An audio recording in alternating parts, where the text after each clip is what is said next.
Hey, welcome back, everybody. My name is Mr. Reality from Reality Forecast, and I'm excited to join Liz Cross and her psychic mediumship skills to bring in someone who's often requested of me, Neville Goddard. Hey, Liz, how are you? Oh, I'm great. Thank you. And Neville is waving. He's here. Hey, Mr. Goddard, do you prefer that or Neville? Mr. Goddard. All right, we don't want to make anything wrong. So you passed away. It's been almost probably 50 years. And what have you been doing since you crossed over? He's been doing a lot of research, actually. He Where do you said, go for that? yeah, um, he wants to do the same or similar again in the next lifetime. So he's taking a good look like into the future. And what is it about the future? What innovative ideas can he have in the future that contributes to enlightenment, understanding, improvement of the soul, of the self? And he's sort of putting all that together. Okay. For those of you that don't know Neville Goddard, Mr. Goddard, you can Google him up, figure out more about him. We want to ask him questions that we might not have access to. On the other side, we've heard of the Akashic Records, the Hall of Records. Tell us about other places you can go to do that type of research that you're working on over there.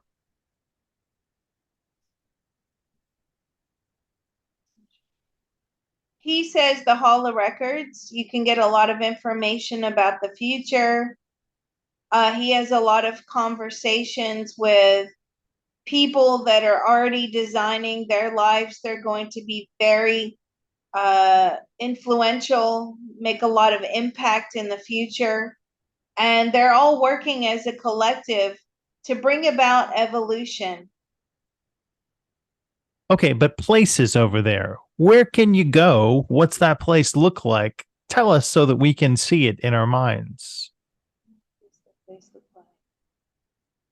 It really is just like, nothing. It kind of looks very pixelated to me.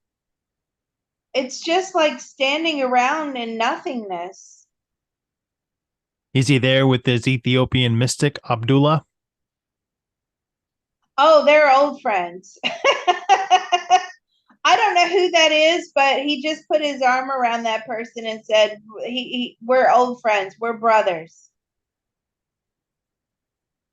He had a lot of impressions on people that were famous. Did he ever think about creating a religion when he was Earthside? No, he didn't want to have that much responsibility. Okay, what types of things is he working on, or what types of things can he share with us? What's that new collective called? The new collective. Um, so we're going into sort of a new age. He's very instrumental in dropping organized religion. We're not really going to see a resurgence of organized religion again. We're going to see more spiritual groups. They're more hedonistic. Uh, and he's going to be bringing that enlightenment around to people. And we're all going to be concerned eventually in the future once several generations have passed and religion is no longer relevant. It's all going to be about frequency. Okay. So it's going to be about what frequency do you vibrate on and how do we raise the frequency? And it's all about these different um, devices that are going to fine tune us and put us on higher planes of thinking and vibrating and radiating love, peace, And it's about changing the collective. Okay, he mentioned a lot of things there. He mentioned a technology augmentation to raising a frequency vibration. Can he tell us how will people designate themselves as being at a certain frequency or resonance? What's the words they're using? Well, it's a state of being, right? So it's about not wanting anything outside of yourself. So material things do not matter. Even homes do not matter. I'm saying, are we going to end up in like maybe a couple hundred years out being more nomadic? And yes, it's about being more nomadic, wandering, not being tied down to jobs, finances. Um, it from his perspective, it looks like we're going to see more and more people building like communal encampments. So we're going to have more communes, more community, but you have to vibrate on that level. I can hear the people shouting at us from outside YouTube. That's too far away. I don't want to know about then. We live in a digitally connected world, and you preach on the power of imagination. How can we use the tech that we have, or do we have to disconnect from that tech to embrace your imagination principles? So, do we have to disconnect from the tech? I mean, disconnecting from the tech is essential if you want to improve your state of being. Now, the time period that he is talking about is quite far out. I mean, you are talking Right. at We're living today. We need to know about now. he's not coming back this century. Okay, we're here though. Thanks. We'll see you in a couple hundred years. But I want you to help us now. This is your chance to reach out in through people's minds to their computers and phones. Well, we're already using imagination, he says. We use it every day by creating technological things that help enhance our lives. But so he's saying to me, now we're using it in like meditation circles. He's saying we are bouncing around ideas. And again, it's another way of dropping that organized religion. Excuse me. As tech becomes more prevalent, that's another push in the direction of dropping the religion, even though religion is trying to scramble, in his words, not mine, his trying to scramble to keep their stronghold. We have more freedom with tech than we've ever had before. As I far as disagree 1,000,000%, but go ahead.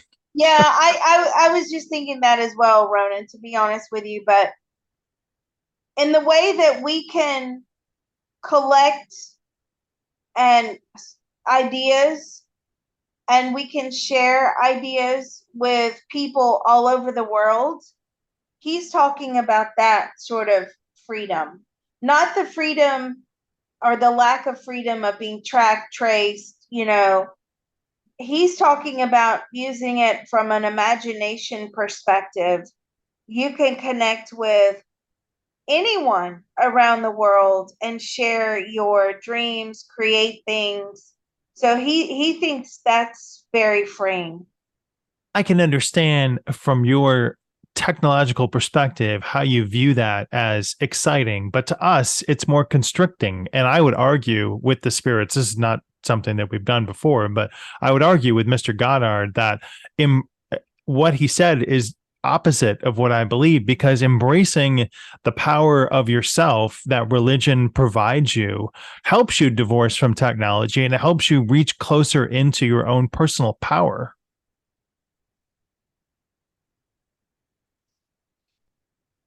I'm sorry, what's that question? Let's break it down.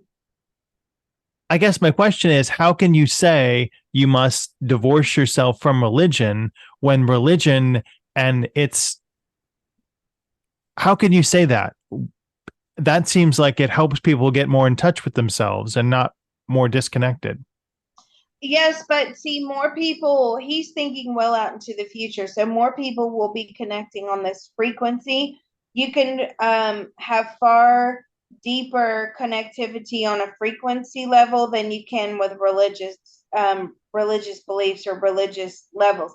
Does it mean that we won't have a code of ethics? No, even the frequency followers will have a code of ethics. I'm not Um, sure what the debate tactic is to argue with someone about future principles versus where I'm at. But what I'm trying to say is your principles about encouraging people to feel as though their desires have already been realized, religion helps them do that. And looking in themselves helps them do that. But looking into a computer seems like it takes you further away from that.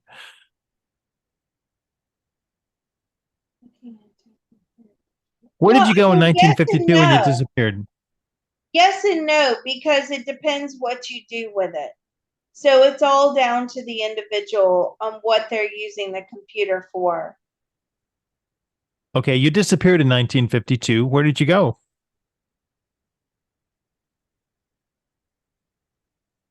On a retreat.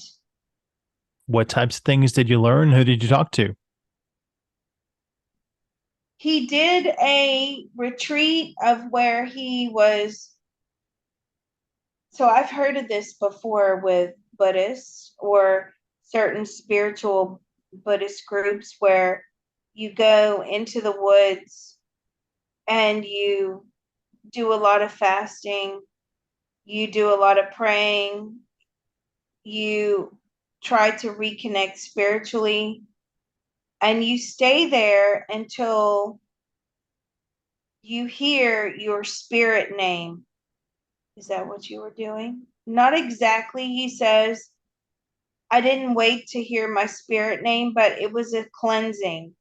So being in nature for some people is very cleansing. Um, and I understand that. I feel like he was gone for a while. How long was he gone for? I don't know. I don't know. I have no idea. I just read the questions people send me. I feel like he was gone for a while. And he says that was one of the best things he ever did in his life. And you literally are out there all by yourself. You have to sleep there. You have to eat there. It's none of this glamping, like some posh tent set up with, a bathroom and running water. No, none of that. This is like hardcore you versus nature. And instead of, he says, being you versus nature, I see it as versus nature because, quite frankly, I don't like bugs and snakes and being itchy and poison ivy and all that.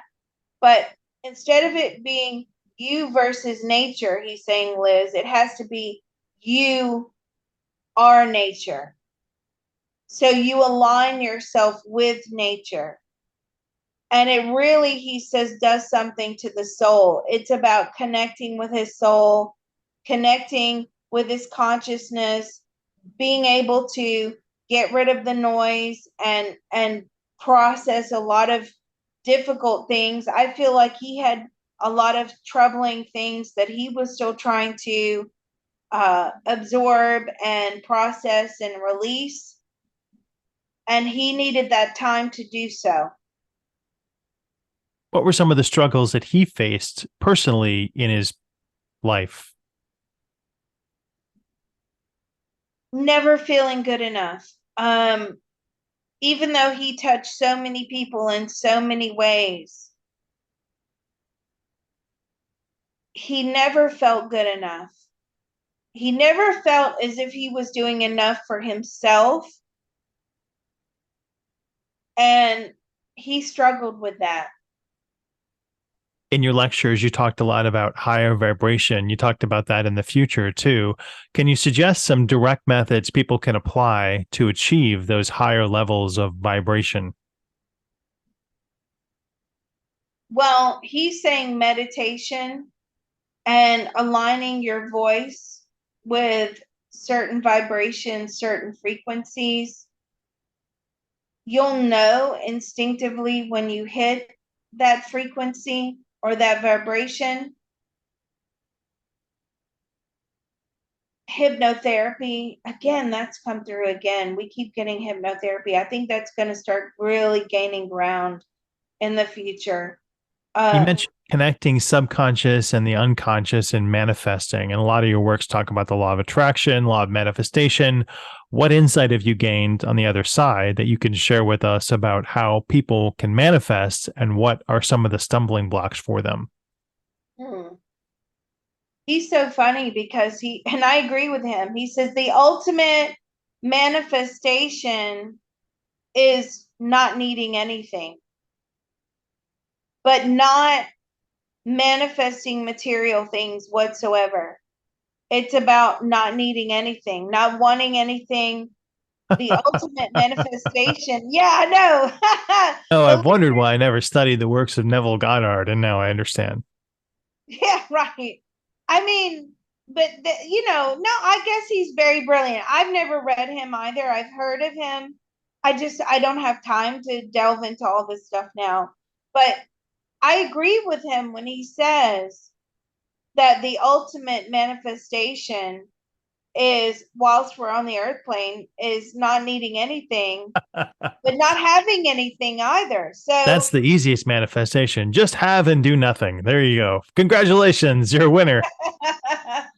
now, people are going to write me hate mail over these comments because they're going to be diehard Neville Goddard fans, and they'll say he's making fun of him, but it's a joke, people. Come on. I hope Mr. Goddard's not upset with I'm just having a conversation with him and I'm just espousing my beliefs too. And they can run counter to other people. That's okay. How can he help us manifest things in our life? Because we want things. We don't want no things. We want things and monies. But he's asking you now, why? Because it's better than no thing. Many things is better than no things. It's many things better. No, but you see, he says, when you have completely healed your soul, you don't need anything. I know, but you're dead and we're alive and we need things on No. earth. He's not talking. This is really interesting. He's not talking about being dead. He's talking about being alive. So I understand what he's saying. He's almost talking about like on a very high vibrational, highly evolved, like Buddhist who has nothing, who wants nothing, who meditates, who connect. That's what he's talking about. That's the state of being. That's the ultimate manifestation. Now, in the real world, I'm telling him, and he says yes. He's very serious. In the real world, we have to have a roof over our heads and we have to raise our kids and we have to, be educated and invest in our future and things like that. And he's against that line of thinking, actually. I mean, he's very against that, even though I'm trying to put it to him that we have to live this way. He's all about healing the soul, and he's saying you don't have to live this way. So I guess we'll have to agree to disagree. Seriously, he's hardcore on the soul side of things. I mean, he really is. And I know it's easy for him because now he's passed, he doesn't need anything. But even when he was on the earth plane, he says material things never made him happy. They never enriched his life. He thought that maybe they did in some way, shape, or form. But since he's on the other side, he realizes that everything is immaterial. I agree things are transitory, but most people listening won't listen to this broadcast after they're dead. They're listening to it while they're alive. And we want to apply the latter principle. We want to apply all of his imagination techniques to get the things that will provide us joy and entertainment here in this lifetime. But there's a fundamental flaw with that, because if everything was so easy, he says, you wouldn't want to fix your soul. You would see that nothing is wrong. We don't have joyful, optimum happiness going through life. You know, those types of people, they don't do soul searching, because why should they have to? They don't need to. Everything's going great. They don't need to go deeper and unravel and talk to their soul and understand who they are, what their purpose is. They actually, he thinks that happiness and joy is counterintuitive to the soul's purpose. Okay, let's carry that back a ways and let's ask him if he's happy now while that he's on the other side. Does he have joy? He says, I have love and I have peace. But Okay, ultimate joy is on a whole nother level. So he has love and he has peace, but he still has to find the joy from within. So that's why he has to keep reincarnating. let's see if we can look along the soul path line and find a circumstance that made him unable to connect with joy in his subsequent lifetimes. Is there an event? Is there a life that he had in the past? So go into a past life. Yeah. Okay. So this is very typical of our past lives. A lot of us have past lives as birds and aquatic animals, reptiles, insects, trees, flowers, things like that. And he was a bird. We've had thousands of bird lifetimes. And he was a bird that really struggled to fly. He just couldn't seem to get it right, no matter how hard he tried. Now, most birds, it comes quite naturally to them after a few tries. But for him, he just couldn't fly. And it was very frustrating because flying, his survival was dependent upon flying. And as I look at him, he then starts this feeling of, I'm not good enough. The same pattern that he had in his last lifetime here on the earth plane. And that's something that he has to rectify within his soul. Can we just send love and healing back into that past life as a bird so that he can continue on his soul growth? We can all do that as a collective, but it's up to him to actually do the energy exchange. Now, those of you who are in the group on patreon.com/remote viewing and beyond, you will know from the manifestation videos that we've done, that you are privy to receiving, if they're not on the public view, that everything has to be an energy exchange. And so even though we're sending love and gratitude and all that to him, that's external resources sending it to him to fix his soul. He has to do that energy exchange himself. All right.